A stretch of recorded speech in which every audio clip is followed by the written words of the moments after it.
Merci les frères qui vont faire la réunion ce soir. Merci à Jésus.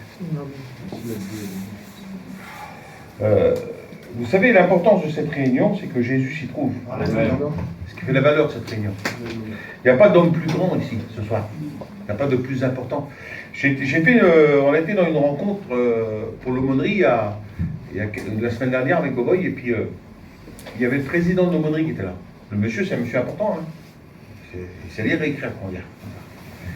Et puis ce monsieur-là, quand il était là en train de parler, il y a un aumônier qui est venu, un sédentaire, il est venu, il a dit alors, monsieur le président, ça va? Puis il l'a un petit peu élevé, à son rang de président d'aumônerie, tout ça. Et puis il a dit quelque chose que j'ai retenu, et qui m'a marqué. Il a dit hop, hop, hop. Il a dit, moi je suis comme toi. Il a dit, au pied de la croix, le sol est plat. On est tous à la même hauteur. Il dit, au pied de la croix, le sol est plat. Tous à la même hauteur. Alléluia. Je ne suis pas plus haut que toi et il n'y a pas de plus grand. Dans cette soirée, moi, je veux donner l'honneur à Jésus. C'est lui. J'étais hier voir une petite femme et puis elle m'a dit, David, j'avais une petite croix en bois et puis en la tapant le long du carreau, pas en bois, mais une sorte de verre, ça serait un mélange de... Et elle dit, quand je l'ai tapé comme ça, elle a cassé en deux. Elle dit, ça veut dire quoi? Je dis, moi, je ne lis pas les signes. Je dis, moi, je ne lis pas les signes. Je voulais dire pendant un moment, ça va te porter la poisse, 19 ans de malheur. Alors là, ça va te mal. Déjà qu'elle était déjà inquiète que la croix avait cassé. Et puis elle me dit, j'ai dit, fille, j'attends 2 secondes, je voudrais et puis bon, ça m'a ouvert une porte aussi pour y parler de la croix. J'ai dit, tu sais, la croix, c'est pas quelque chose de beau, et la croix, c'est pas quelque chose de bien. La croix, c'est un symbole, c'est tout ça, c'est un symbole. Mais non, je dis la croix, même qu'elle casse, même que demain tu la brûles, la croix, ça va pas te porter la poisse. Je dis, ce qui est important, c'est celui qui est mort sur la croix. Je dis, des fois, tu peux avoir une croix chez toi et pas Jésus. Et ça, c'est dommage. Il ne faut mieux pas avoir de croix puis avoir Jésus. Amen. Parce que c'est Jésus qui compte. Et j'ai dit, la croix nous rappellera toujours celui qui est mort dessus. Mais j'ai dit, la croix par elle-même, elle n'a aucune valeur. Et puis, comme j'ai l'habitude de le dire, la croix était gratuite, elle était offerte par la mairie à cette époque-là. Ça veut dire qu'ils n'avaient même pas besoin de la payer. C'était la mairie qui l'offrait.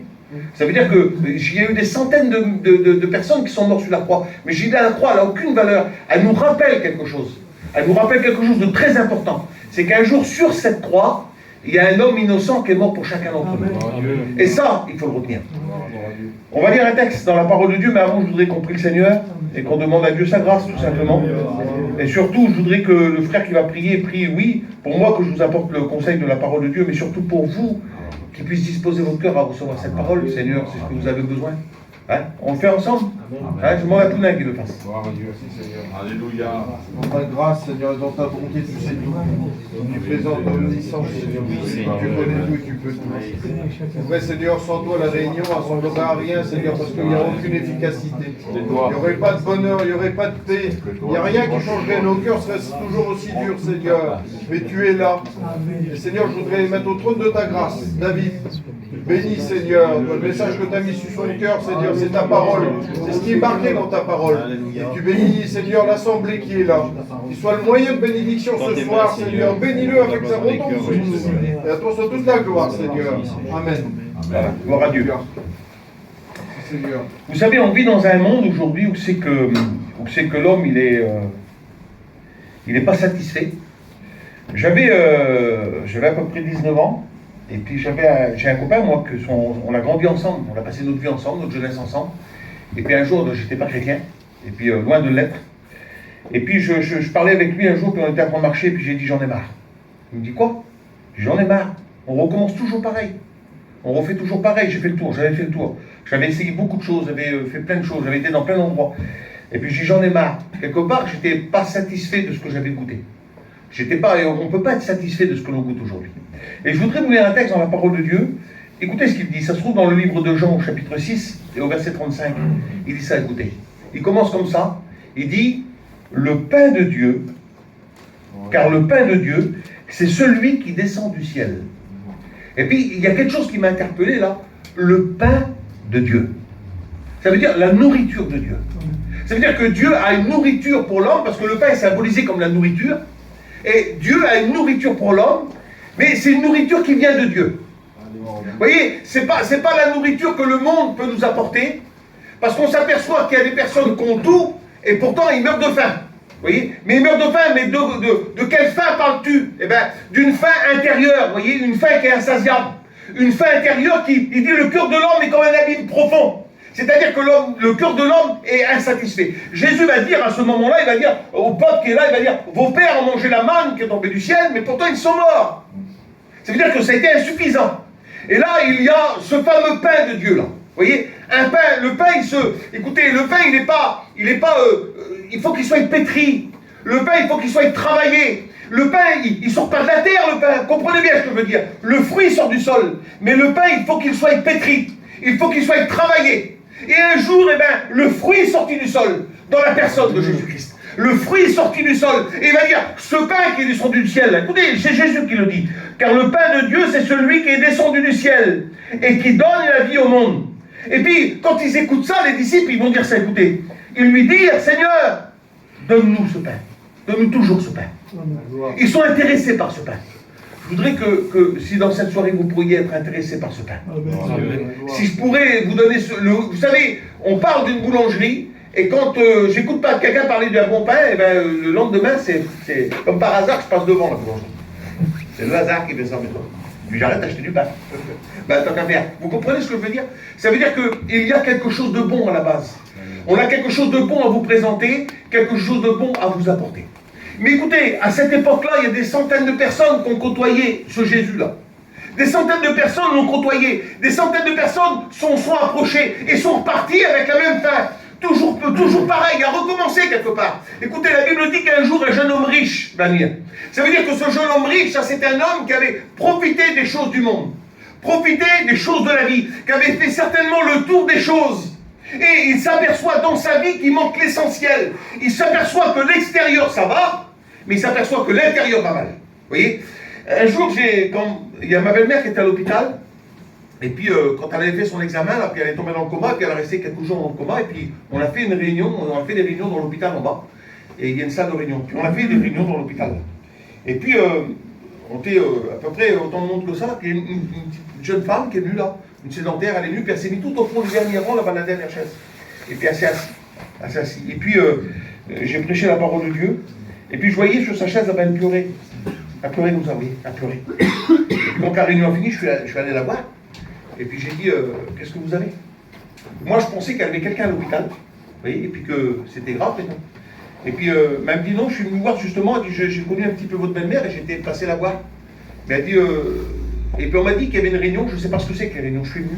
Et elle dit, je me suis assis, puis j'ai écouté. Elle m'a dit, ça fait des années que je cherche. Elle dit, ça fait des années, elle dit, j'ai cherché, elle dit, j'ai des copines qui sont un peu, elle dit, je connais plein de gens, je côtoie plein de gens. C'était une dame qui, elle aidait les personnes en difficulté, vous savez, les personnes, ça veut dire qu'elle aidait, c'était une aide de vie quelque part. Et puis elle dit, j'ai côtoyé des centaines de personnes qui m'ont parlé de leur Dieu, de leur religion. Et elle dit, j'ai tout examiné, tout ce qu'on me disait, on me parlait de telle religion, je l'examinais.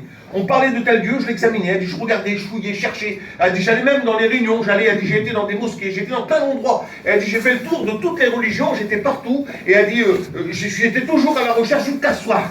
Elle dit, ce soir-là, assis sur ma chaise, elle dit, j'ai entendu parler d'un Dieu qui est près des hommes et un Dieu qui est capable d'apporter aux hommes ce qu'ils n'ont pas. Et vous savez ce qu'elle a dit, dans son cœur, elle a dit, je dis ça, elle a dit, Seigneur, elle dit, c'est ce Dieu-là que j'ai besoin. Et elle dit, si tu pourrais m'apporter ce que j'ai toujours cherché. Elle dit, monsieur, je vous promets que là, j'ai reçu ce que je cherchais. Là, maintenant, j'ai ce que je cherchais. Et un mois après, elle passait par les eaux du baptême. Parce qu'elle avait rencontré Jésus. Elle avait rencontré celui qui était venu satisfaire sa vie. Vous comprenez ce que je veux dire? Et ce jeune homme riche, là, quand il est venu vers Jésus, il est venu avec une question. Il a dit, Seigneur, qu'est-ce qu'il faut que je fasse pour avoir la vie éternelle? Le pain qui descend du ciel, c'est celui qui donne la vie, la Bible déclare. Qu'est-ce qu'il faut que je fasse pour avoir la vie éternelle? Il était intéressé par ça parce qu'il savait, vous savez, aujourd'hui l'homme, on s'occupe de l'apparence, on s'occupe du corps, et le corps il a des besoins, et puis on lui donne ce qu'il y a de meilleur. Hein, on lui donne ce qu'il y a de meilleur. Et puis bien souvent on fait des sélections, on choisit, et quand c'est un manger qu'on n'aime pas, alors on l'évite, et puis ainsi de suite. Mais on essaye de prendre le meilleur pour notre corps, vous voyez. Et puis on s'aperçoit que malgré même en vivant dans le meilleur, en possédant le meilleur, en ayant tout ce qu'il faut, en ayant le mieux, eh ben on est mal. Et ça, on n'arrive pas à comprendre bien souvent. Bien souvent, on n'arrive pas à réaliser, on se pose des questions en disant, mais pourquoi alors il y a ce pourquoi qui est né en nous? Pourquoi à l'intérieur ça ne va pas? Rico, tout à l'heure on a parlé eh ben, que son foyer, ça n'allait pas. Pourtant, lui, il pourvoyait à ses besoins physiquement autour de lui. Il avait une caravane, il avait du manger sur sa table, il avait ce qu'il fallait. Mais pourtant, ça n'allait pas. Parce que l'intérieur se meurt de faim. L'intérieur meurt de faim. Et l'homme ne s'en rend pas compte, il vit comme ça pendant des années. Il faut qu'il vienne dans une réunion tout simple, comme ça, dans une petite salle, à l'Autre-Miné. Et là, il écoute parler d'un pain qui existe, d'une nourriture qui existe, qui n'est pas une nourriture d'ici-bas sur la terre, mais qu'une nourriture qui vient du ciel, qui a été travaillée par Dieu, pétrie par Dieu et offerte par Dieu à tous les hommes. Amen. C'est ce qu'on a besoin dans nos vies. C'est ce qu'on a besoin intérieurement, d'une nourriture vraie. Parce qu'il y a une partie en toi qui appartient à Dieu. Il y a une partie de Dieu en toi. Ce que Dieu a soufflé dans les narines de l'homme, ça restera éternellement. L'âme appartient à Dieu. Amen. Il y a une partie éternelle en nous. Une partie qui a besoin de quelque chose du ciel. Une partie qui a besoin d'une relation avec le ciel. Une partie qui a besoin d'une nourriture qui vient du ciel. Et c'est pas tout ce que tu as sur la terre qui va venir nourrir ça. C'est pas tout ce que tu possèdes. C'est pas tout ce que tu désires, tout ce que tu as envie, qui fait que ton âme va être désaltérée ou que ton âme va être assasiée. Dans cette soirée, il y a le pain de Dieu. Amen. Il existe ce pain-là. Alléluia. Seigneur. Le pain de Dieu qui donne la vie. Seigneur, c'est vrai. Il apporte la vie dans un cœur. Vous savez, la vraie vie. Amen. Aujourd'hui, on survit sur la terre. Excusez-moi de vous dire ça. On survit sur la terre. Mais en Dieu, moi, j'ai la vie. Amen. Écoutez ce qu'ils vont dire. Et là, ils vont s'intéresser à ce pain-là. Ils vont dire, Seigneur, donne-nous ce pain-là. Moi, je pense que c'est lui qui peut vous le donner. Hein. C'est pas une religion. C'est pas une religion qui va vous donner ce pain-là. C'est pas un grand homme sur la terre qui va vous donner ce pain-là. Mais la personne de Jésus. Écoutez, il va dire, je serai avec vous tous les jours de votre vie. Ça veut dire que ce pain-là, on l'a tous les jours de notre vie avec nous. Amen. Parce que, écoutez, c'est ce qu'il va dire. Écoutez, ils vont dire ça. Ils vont lui dire, Seigneur, donne-nous toujours ce pain. Verset 35, écoutez ce que Jésus va leur dire. Jésus leur dit, je suis le pain de vie. Amen. Il est le pain de vie.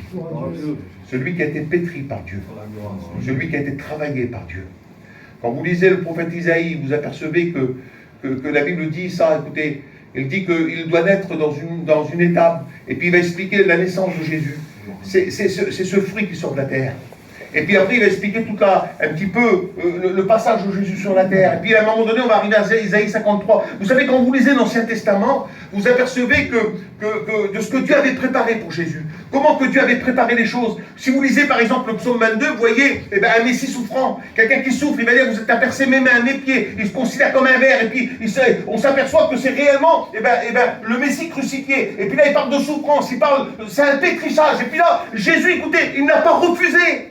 Il n'a jamais refusé, mais pourquoi? Parce qu'il avait des personnes à nourrir. La Bible dit qu'un jour, il a nourri 5000 hommes, sans compter les femmes et les enfants. Il leur a donné du pain, mais c'était du pain pour leur corps. Mais Jésus voulait leur dire en travers cela, je suis le pain de vie, j'ai mieux que ça à vous donner. Il y a des personnes, écoutez, un jour, il y a une femme qui va venir vers Jésus, et puis elle va dire ça. Il va dire, Jésus, lui, il n'est pas bon de donner le pain des enfants aux chiens. Et puis vous savez ce qu'elle va dire, elle? Elle va dire, si j'aurais seulement les miettes de ce pain-là. Tu les espères peut-être, les miettes là. Hein? Tu espères peut-être une miette de la table qui tomberait de la table d'un chrétien. Pour simplement recevoir un peu de ce qu'il a. Vous savez, quand tu vois la paix du chrétien, puis quand toi ça ne va pas. Un jour, j'avais invité un garçon à manger, et puis on était en train de manger, comme ça, là, moi, ma femme, et puis sa femme à lui. Et puis il a dit ça, lui. Et pendant la conversation, on parlait comme ça, puis il m'a dit, il a dit à sa femme, il a dit, pourquoi qu'on n'a pas cette paix-là, nous? Pourquoi qu'on n'a pas cette paix-là? Ben, j'ai dit, parce que tu n'as peut-être pas Jésus. J'ai pas voulu blesser l'homme, mais j'ai dit, tu n'as peut-être pas Jésus. Il m'a dit, non, je n'ai pas Jésus. Ben, tu n'as pas la paix si tu n'as pas Jésus. Et puis il m'a dit, tu sais, il a dit à sa femme, tu sais, c'est ce qu'on aurait besoin de chercher peut-être. C'est certainement ce qu'on aurait besoin de chercher. J'ai dit oui, parce que, en plus, il se laisse trouver par celui qui le cherche. Alors, tu es vraiment au bon endroit si tu veux chercher Jésus. Et il se laisse vraiment trouver. Ça veut dire que, quelque part, il voulait se régaler, lui, des miettes qui tombaient de ma table. Il voulait les miettes qui tombent de ma table, lui. Parce qu'il avait compris de quel pain je me nourrissais. Il avait compris de quel pain mon foyer se nourrissait. Amen. Il avait compris que la solidité dans mon foyer, d'où elle venait. Parce que vous savez, pour qu'un corps soit solide, il a besoin de nourriture. Il a besoin d'une bonne nourriture. Et bien pour qu'un homme soit solide, il a besoin d'une bonne nourriture. Et il y a le pain de Dieu qui a été préparé par Dieu et qui vient nous nourrir, qui vient nous fortifier. Un jour, écoutez, il va dire ça, Jésus. J'ai été interpellé par ces textes-là, parce que c'est des textes qui sont importants. Parce que c'est ce que l'homme aujourd'hui, c'est le minimum dans la vie de l'homme, c'est le pain et l'eau. Hein. C'est le minimum. Après, s'il y a une côte de bœuf sur une bout de pain, c'est bien aussi, hein. C'est pas mal. Mais bon, déjà, le minimum, c'est le pain et l'eau. Et c'est ce qu'on donnait aux galériens. Pour qu'ils aient du courage pour travailler, pour avancer, et ben on leur donnait du pain et de l'eau, puis ça suffisait, pendant des années, ils mangeaient ça. Et quelque part, eh ben c'est suffisant. Aujourd'hui, quelqu'un qui se nourrit avec du pain, avec un bon pain et de l'eau, eh ben c'est suffisant, il va vivre, tout simplement. Et puis, Jésus, ben, il va prendre ces exemples-là, en disant, voilà, il y a le pain de Dieu pour nourrir ton âme, le pain de Dieu pour te fortifier, le pain de Dieu qui va t'apporter ce que tu as besoin, qui va t'apporter une nourriture solide, et puis qui va te donner réellement la vie, parce que c'est ce que le pain de Dieu apporte, et c'est en la personne de Jésus. Mais Jésus va dire aussi que quelque part, il va dire à l'homme qu'il a besoin de se désaltérer. Vous savez, la soif, c'est quelque chose... Alors, on peut se passer, a priori, d'après ce que j'ai écouté, on peut se passer de nourriture pendant un temps, mais pas d'eau. On ne peut pas se passer d'eau. L'eau, ça devient vital dans la vie d'un homme. Ça veut dire que l'homme, il a besoin d'eau, impérativement. Même si des fois il n'a pas trop de quoi manger, il a besoin d'eau pour vivre. Et puis avec de l'eau, il peut vivre déjà un bon moment. Et puis Jésus, là, il sait, lui, que la ressource vitale de l'homme, ce que l'homme a besoin pour sa vie, c'est du pain et de l'eau. Et puis, tout simplement, un jour, il est au puits de Jacob et une femme va lui dire, mais Seigneur, cette eau-là, elle va lui parler de l'eau du puits, puis Jésus va dire, mais écoute, il y a une autre eau, il y a autre chose qui existe. Comme je suis en train de vous expliquer dans cette soirée qu'il y a un autre pain qui existe. Peut-être que tu as goûté à tous les pains de la terre, enfin tout ce que la terre pouvait t'apporter, mais tu n'es pas satisfait, donc tu as besoin d'un pain spécial. Et le pain spécial que l'homme a réellement besoin, c'est le pain qui vient de Dieu. Amen. Il y a une seule boulangerie pour ça. C'est la boulangerie du ciel. Et c'est cette boulangerie-là qui vient nourrir l'homme, une vraie nourriture. Et Jésus va dire à cette femme, il va dire, mais écoute, il n'y a pas que cette eau-là, il n'y a pas que ça. Et voilà, quand on regarde ça, ça paraît un peu mélangé, Tony. Le dialogue de Jésus, ça paraît mélangé. Il parle du puits et après il parle de sa vie. Il dit voilà, tu as eu 5 maris et celui que tu as, ça veut dire, il va dire ça. Ça fait 5 fois que tu refais ta vie, 5 fois que tu essaies, 5 fois que tu recommences, 5 fois peut-être que tu penses que ça va aller, mais ça va jamais. Et Jésus, là, ça paraît un peu méli-mélo tout ça, vous voyez. Mais non, Jésus, il est en train de lui dire que ce que tu fais, c'est que tu fais ce que tout le monde fait. Tu recommences, tu réessayes. Ça veut dire que tu dis ça ira mieux demain, et ça va pas mieux. Et puis Jésus, il est en train de lui dire, mais il y a autre chose qui existe. Il y a autre chose qui est réelle. C'est une source qui existe que tu ne connais pas, mais que Dieu veut te donner. Une source que tu ne peux pas t'acheter, que tu ne peux pas te payer, mais que Dieu veut te donner. Ça s'appelle la grâce. Il y a une source que si seulement tu lui demanderais seulement, si seulement tu oserais lui demander, c'est peut-être ce que tu n'as jamais fait. Le cœur de l'homme, il est plein d'orgueil. On pense qu'on va toujours s'en sortir. On pense toujours qu'on va s'en sortir. Et l'homme, il a besoin d'être brisé dans son orgueil, et quand l'homme est brisé dans son orgueil et qu'il demande à Dieu, eh bien Dieu lui donne. Amen. Simplement, c'est rien de compliqué dans ce que je dis. Vous comprenez ce que je veux dire? Ça veut dire que l'homme, il vient, écoutez, il y a des personnes qui sont convaincues. L'autre jour, je prêchais sur la foi. Je prêchais sur la foi, puis je disais, la foi, c'est quelque chose d'étrange. Tout le monde a la foi, et tout le monde croit que Jésus guérit. Vous demandez à une personne qui est loin de Dieu, une personne allée dans l'extrême, à se drogue, à boire, a fait sa vie. Demandez-y si Jésus sauve, il va dire oui. Il croit que Jésus sauve. Et puis pourtant, il est perdu. Vous allez me dire, oui, mais David, c'est la foi, ça. Oui. Il y a la foi pour croire que Dieu est capable de faire. C'est le premier degré de la foi. Deuxième degré de la foi, c'est de saisir ce que Dieu fait. Ça, c'est une autre étape. Je crois que Dieu guérit, mais je suis toujours malade. Je crois que Jésus sauve, mais je suis toujours perdu. Je crois que Jésus revient, mais pourtant je suis dans l'enfer. Excusez-moi des mots, mais c'est ça que je vous dis. Maintenant, si je crois que Jésus fait, et si par la foi je suis capable de saisir ce que Dieu a me proposé, c'est ce que Jésus il est en train de dire à cette femme. Il dit, si tu connaissais le don de Dieu, tu lui aurais demandé. Ça veut dire que si tu as la foi pour croire que Dieu donne, si tu as la foi pour croire que Dieu a cette source, tu lui aurais demandé. C'est la deuxième étape de la foi. Et vous savez ce que Jésus va dire? Il t'aurait donné une eau qui aurait jailli jusqu'au ciel. Il t'aurait donné une eau qui aurait fait en toi une source puissante. Quelque chose qui vient d'en haut. Amen. Jésus est en train de lui dire, si seulement tu te rendrais compte et si tu croirais que Dieu est cette source, tu lui aurais demandé et Dieu t'aurait donné. Ça veut dire que dans cette soirée, la plupart des personnes sont persuadées que Jésus guérit, que Jésus sauve. Mais la plupart des personnes ne sont pas sauvées malheureusement. Ce qu'on a besoin, c'est de saisir ce que Dieu a accompli. C'est de saisir ce que Dieu a fait pour nous. Le pain, il est fait. Le pain, il t'est proposé. c'est toi qui ne le prends pas, c'est toi qui ne l'acceptes pas. Et puis Jésus va dire ça, écoutez, la Bible dit qu'un jour il va y avoir une fête, on l'appelle la fête des tabernacles. Et la fête des tabernacles, les Juifs la fêtaient tous les ans, et c'était pour se rappeler, ils se rappelaient surtout pendant cette fête-là, les 40 ans dans le désert, vous savez. Pendant 40 ans, ils ont marché dans le désert, ils vivaient sous des tentes. Et vous savez, le peuple d'Israël, il est comme tout le monde, c'est un peuple oublieux. Alors Dieu, il a dit, voilà, je vais fixer des fêtes, et par ces fêtes-là, tu te rappelleras continuellement ce que tu as fait. Et Dieu va dire, en travers ces fêtes-là, pendant ces fêtes-là, donc vous allez pratiquer ces fêtes-là, mais pendant ces fêtes-là, vous allez les enseigner à vos descendants. Ça veut dire que vous allez vous en rappeler, et vous l'enseigner, afin que vous puissiez toujours vous en souvenir. Et puis, donc il y a la fête des tabernacles. La fête des tabernacles, c'est une fête qu'ils fêtaient tous les ans, et pendant 7 jours, ils dormaient sous des tentes. Vous voyez, ils reprenaient des tentes, et puis ils dormaient sous des tentes avec leur petit foyer. Et puis, ils vivaient comme ça, pendant 7 jours. Ils se rappelaient Israël dans le désert. Alors, ils vivaient à l'époque de Pierre. Hein. Ils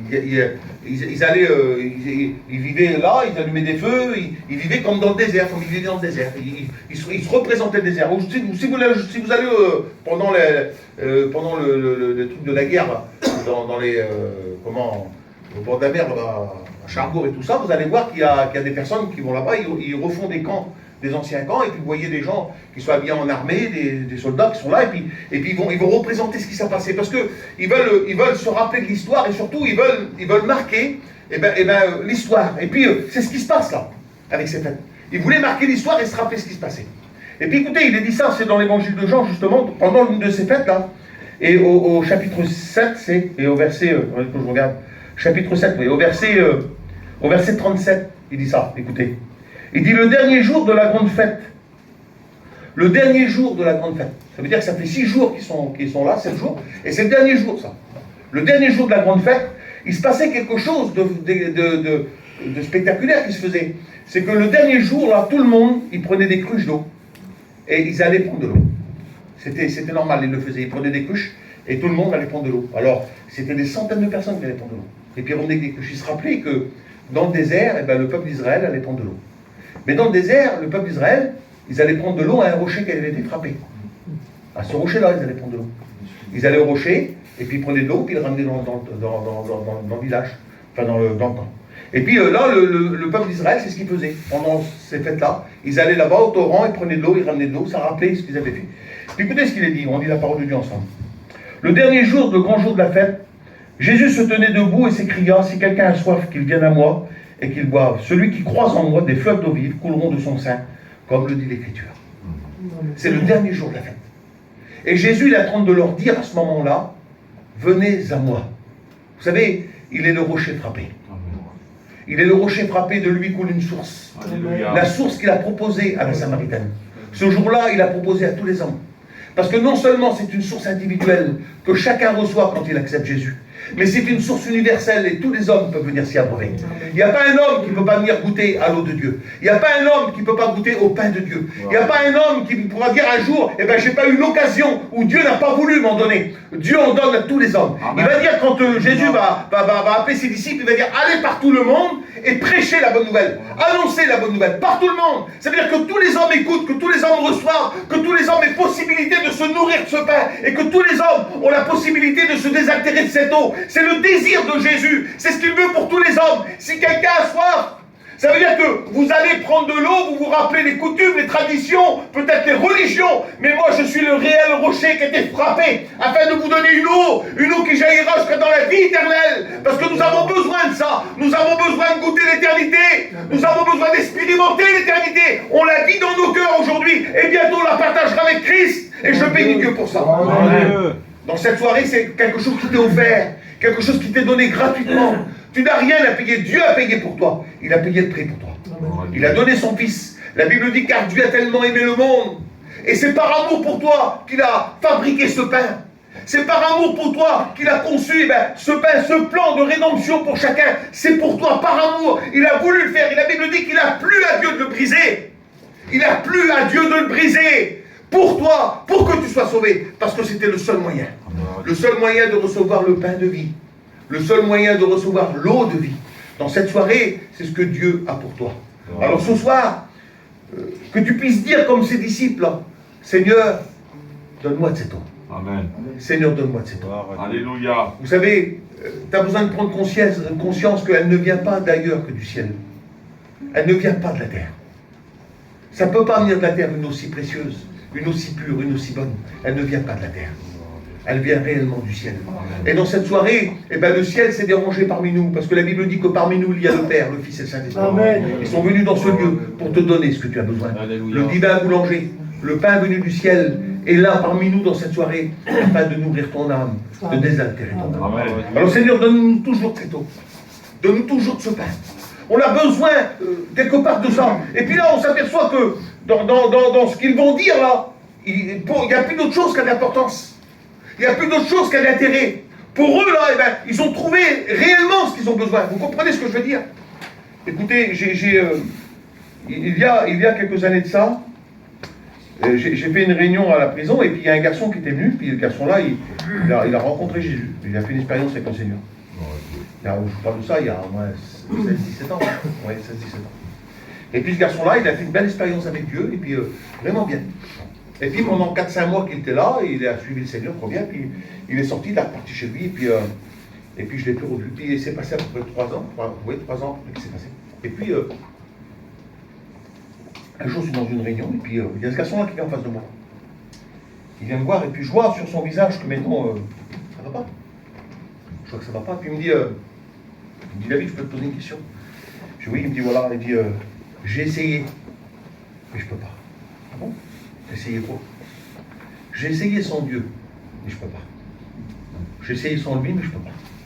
Il a dit, je te le dis, là, je peux pas. Il a dit, comment qu'il faut que je fasse?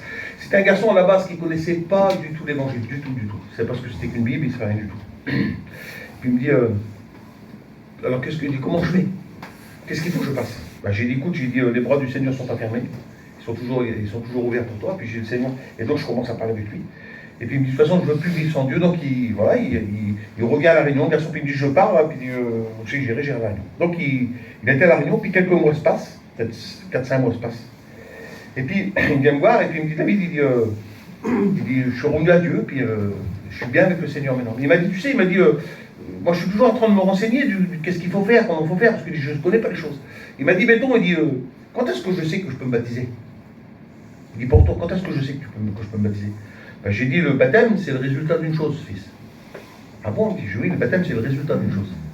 J'ai dit, le baptême, c'est le résultat d'une nouvelle naissance. C'est quand on est né de nouveau qu'on baptise.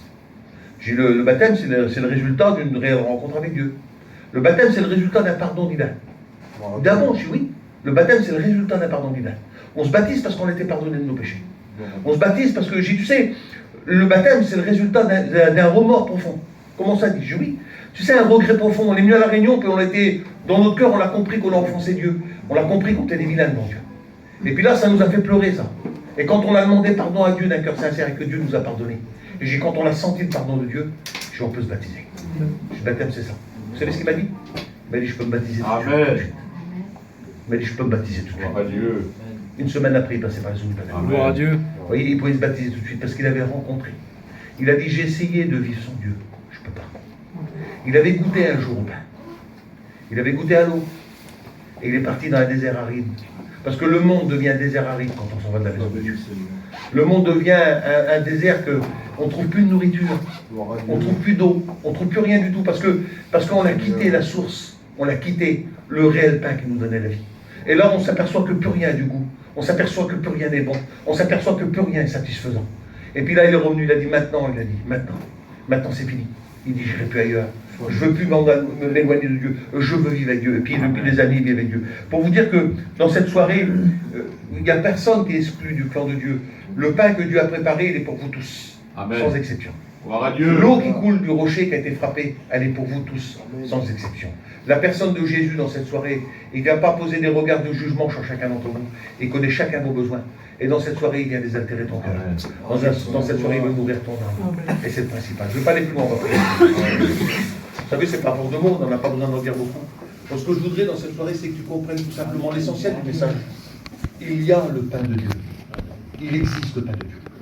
Il y a un pain que Dieu a façonné pour chacun d'entre nous. Un pain que Dieu a formé. Il va dire ça, Jésus, il va dire, tu m'as formé un corps, tu m'as façonné un corps. Il a formé un pain pour chacun d'entre nous. Il a offert ce pain aux hommes, afin que les hommes soient nourris. Dans cette soirée, n'essaye pas de chercher ailleurs, tu vas perdre du temps. Mais dans cette soirée, viens. Il va dire dans le livre du prophète Isaïe, je regardais le texte, je ne l'ai pas trouvé. Il a dit, viens, toi qui n'as pas d'argent, achète du pain pour manger.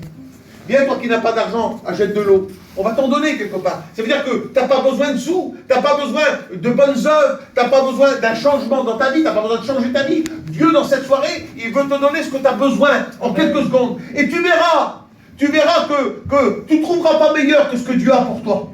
Tu trouves, je disais ça à ma petite nièce hier, je disais, ma nièce, tu ne peux pas t'imaginer ce que Dieu a pour toi. Tu ne peux pas t'imaginer une seconde. Elle m'a dit, si, je sais. Elle dit déjà, il m'a déjà montré des choses. Elle n'est pas chrétienne. Elle me dit, il m'a déjà montré des choses. J'ai dit, fille, le peu que tu peux imaginer, c'est rien à côté de ce que Dieu a pour toi. Les valeurs de Dieu, c'est vrai. Les choses de Dieu, c'est les choses vraies. C'est les choses qui sont véritables. Quand Dieu donne, c'est quelque chose de précieux qu'il te donne. C'est quelque chose de grand. Et tu vas voir que tu vas comprendre à combien Dieu t'aime. Elle dit, je vais aller à la réunion, donc. Je vais aller à la réunion parce que quelque part, elle est décidée dans son cœur à goûter. Elle est décidée dans son cœur d'expérimenter. C'est ce que tu as besoin de faire. Alléluia. Venez goûter combien Dieu est bon.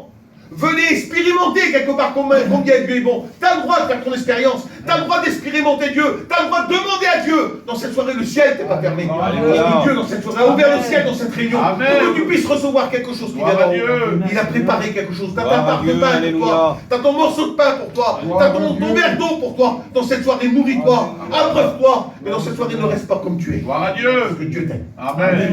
Gloire à Dieu. Seigneur, je te loue, je te rends gloire.